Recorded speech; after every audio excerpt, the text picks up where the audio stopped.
कि वो जिनके हाथ में हर वक्त छाले रहते हैं, वो जिनके हाथ में हर वक्त छाले रहते हैं, आबाद उन्हीं के दम पे महल वाले रहते हैं। ये देश जिनके हाथ में छाले हैं मान्यवर, उन्हीं के दम पर है, उन्हीं के दम पर है। लेकिन ये सरकार किसके लिए काम कर रही है?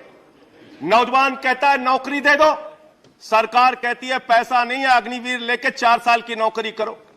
भारत की सेना कहती है पैसा दे दो, सरकार कहती है तुम्हारे बजट का 63,000 करोड़ रुपए कम करेंगे। माताएं बहनें कहती है गैस का सिलेंडर बढ़ गया, बच्चे के दूध का दाम बढ़ गया, आटा दाल चावल महंगा हो गया, उसको कम कर दो, सरकार कहती है पैसा नहीं है। किसान कहता है फसल का दाम दे दो, फसल का दाम दे दो, सरकार कहती है पैसा नहीं है। अरे बुजुर्ग कहते हैं हमारी रेल की तीर्थ यात्रा, उसकी रियायत क्यों कम कर दी, सरकार कहती है हमारे पास पैसा नहीं है। देश के लोग कहते हैं शिक्षा का बजट तो बढ़ा दो, सरकार कहती है 2% से ज्यादा बजट नहीं है। अरे स्वास्थ्य का बजट तो ठीक कर दो मोदी जी, सरकार कहती है पैसा नहीं है। मानवर ये पैसा गया कहां, किसके पास गया ये पैसा? अरे ये पैसा गया नरेंद्र मोदी जी के मित्रों के पास गया, मित्रों के पास गया। मैं आपको बताता हूं मान्यवर कहां कहां गया। 20,000 करोड़ रुपए लेके नीरव मोदी मेहुल चौकसी भाग गया, 10,000 करोड़ रुपए लेके विजय माल्या भाग गया, 3,000 करोड़ रुपए लेके ललित मोदी भाग गया, 6,000 करोड़ लेके नितिन संदेशरा भाग गया। और ये मेरी जानकारी नहीं है, ये मेरी जानकारी नहीं मान्यवर, इस सरकार ने बताया पूंजीपतियों का 11 लाख करोड़ रुपए माफ किया, 11 लाख करोड़ रुपए। आप जीरो लगाते लगाते थक जाएंगे मान्यवर, इतना पैसा इन्होंने पूंजीपतियों को माफ किया।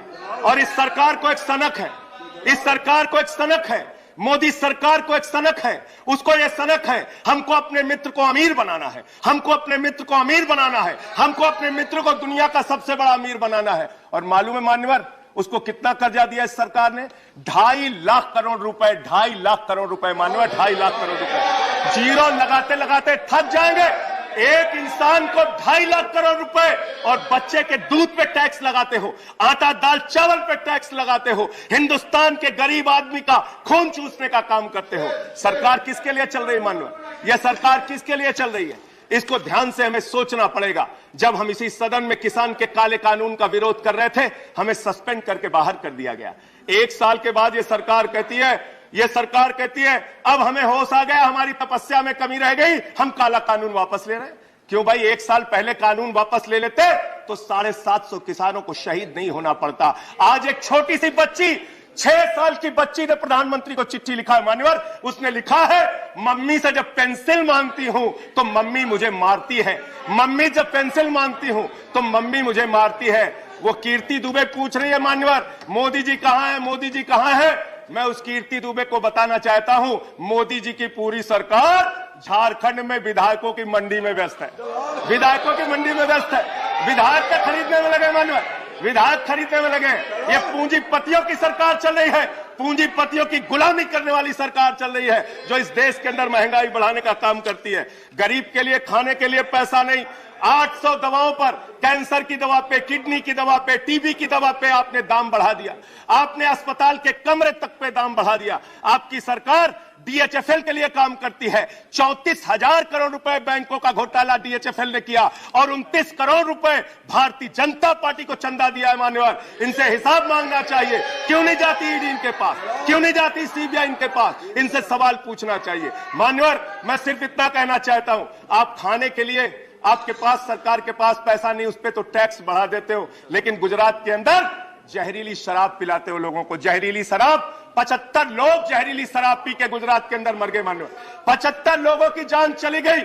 दिल्ली के मुख्यमंत्री केजरीवाल जाते हैं देखने, गुजरात का मुख्यमंत्री उन लोगों से मिलने नहीं जाता, देश के प्रधानमंत्री उन लोगों से मिलने नहीं जाते, दिल्ली के मुख्यमंत्री केजरीवाल उन लोगों से मिलने जाते हैं। मान्यवर मैं कहना चाहता हूं, no point of, I am not yielding sir, I am not yielding sir, 1 minute sir, I am not yielding sir, I am not yielding, let me complete sir, sir बस खत्म कर रहा हूं, कंक्लूड कर रहे हो, उसके बाद आई टेक द पॉइंट। ये सरकार पूंजीपतियों की सरकार है मान्यवर, ये बिल्डर्स के लिए काम करते हैं। मैं आपको बता रहा हूं, गुजरात में मान्यवर, गुजरात के अंदर, गुजरात में नवासारी एक जगह है, गुजरात में सीआर पाटिल के नाम के सांसद नहीं sir, I am not telling, इसी चेयर से कहा गया जब बोलते रहो तो किसी को पॉइंट ऑफ ऑर्डर नहीं देंगे। No sir, no I am not telling, बात खत्म कर रहा हूं, मेरा लास्ट पॉइंट।